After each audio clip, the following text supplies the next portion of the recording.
5월엔 당신에게 좋은 일이 생길 겁니다. 꼭 집어 말할 수는 없지만 왠지 모르게 좋은 느낌이 자꾸 듭니다. 당신 가슴에 당신을 사랑하는 마음이 담긴 5월을 가득 드립니다. 안녕하세요. 국민권익위원회 부대변인 송영희입니다. 가정의 달 5월입니다. 5월을 맞아 이 계절의 느낌을 너무 잘 표현한 시 문구 하나 소개해드렸는데요. 오늘 위클리 권익에서는 가정의 달 5월을 맞아 국민 여러분께서 뽑아주신 최고의 가족지킴이 제도 개선 사례 3건을 소개해드리는 특집편을 준비했습니다.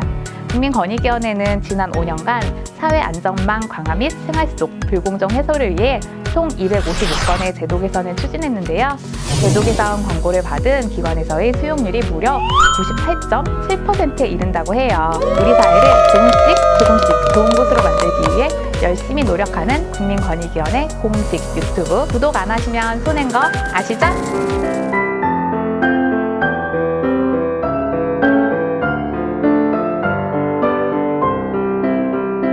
즐거운 곳에서는 날 오라 하여도 내 쉴 곳은 작은 집 내 집뿐이리. 즐거운 나의 집이라는 노래인데요. 노래 가사처럼 집은 오래전부터 편안함과 즐거움을 주는 중요한 공간이에요. 하지만 요즘 집값이 급격히 오르면서 내 집 마련이 쉽지 않은데요. 여기서 집값과 함께 급격히 오른 것이 있죠. 바로 부동산 중개수수료, 흔히 말하는 복비입니다. 힘겹게 모은 재산과 대출로 집을 장만한 기쁨도 잠시 어마어마한 부동산 중개수수료에 또 한 번의 부담감을 맛보게 된다고 하는데요. 집값이 상승하면서 부동산 중개수수료 부담도 같이 커졌지만 정작 중개 서비스에는 큰 차이가 없었습니다. 상황이 이렇다 보니 2019년부터 2년간 국민신문고에 접수된 부동산 중개수수료 관련 민원도 무려 3,370건이나 된다고 해요. 그래서 국민권익위원회가 나섰습니다. 주택의 중개보수효율체계 개선, 개업 공인중개사의 법정 중개서비스 외 부가서비스 명문화 등의 내용을 담은 주택중개수수료 및 중개서비스 개선 방안을 마련해 2021년 2월 국토교통부와 지방자치단체에 권고했습니다. 국토교통부는 국민권익위원회의 권고를 수용해 법령 개정 등 준비기간을 거쳐 2021년 10월 반값 중개수수료 개선 방안을 마련했습니다. 국민권익위원회의 제도 개선으로 연간 약 694만 명이 부동산 중개수수료 혜택을 받게 되어 국민의 부담이 팍팍 줄어들게 됐습니다. 올해 어린이날은 100주년이 되는 해라고 하는데요. 어린이들이 올바르고 슬기로우며 씩씩하게 자랄 수 있도록 어른들이 모두 같이 노력해야겠죠? 그런데 이렇게 밝고 씩씩하게 자라야 할 어린이들 중에 굶주리고 있는 아이들이 적지 않다고 해요.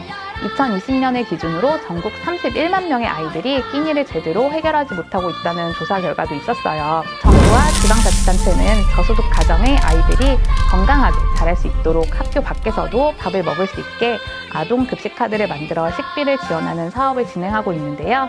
그런데 정부가 지원하는 이 제도가 아이들에게 오히려 상처를 주고 있다는 의견이 있었어요. 국민권익위원회에서 확인해본 결과 자치단체가 지원하는 급식 단가로는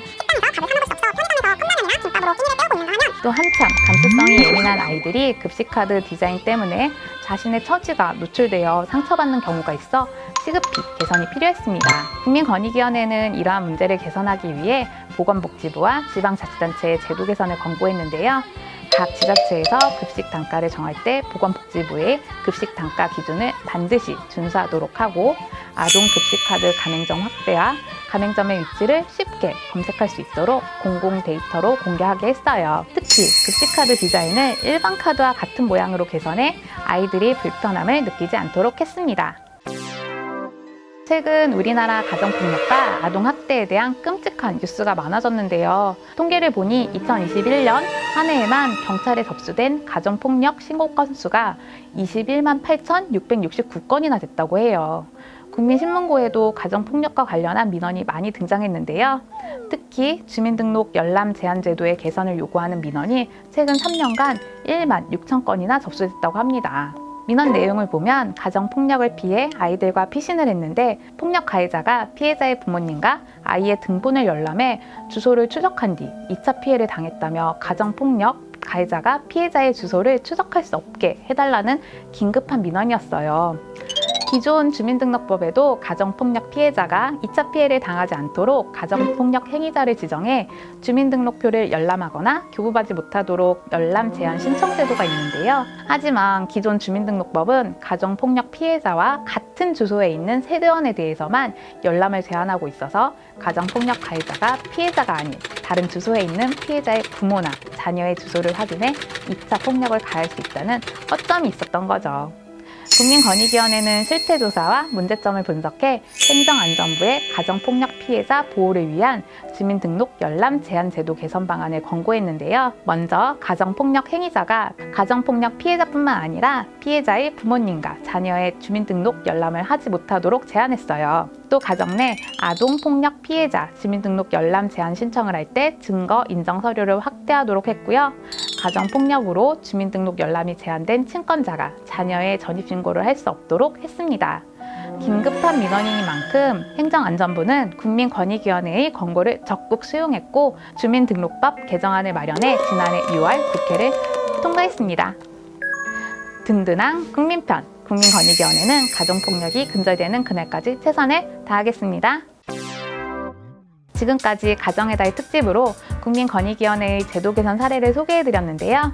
어려운 일을 겪고 있거나 불합리한 문제가 있으면 언제나 똑똑 국민권익위원회를 찾아주세요. 즐거운 하루 보내시고요. 저는 다음 영상 또 열심히 준비해서 오겠습니다. 감사합니다.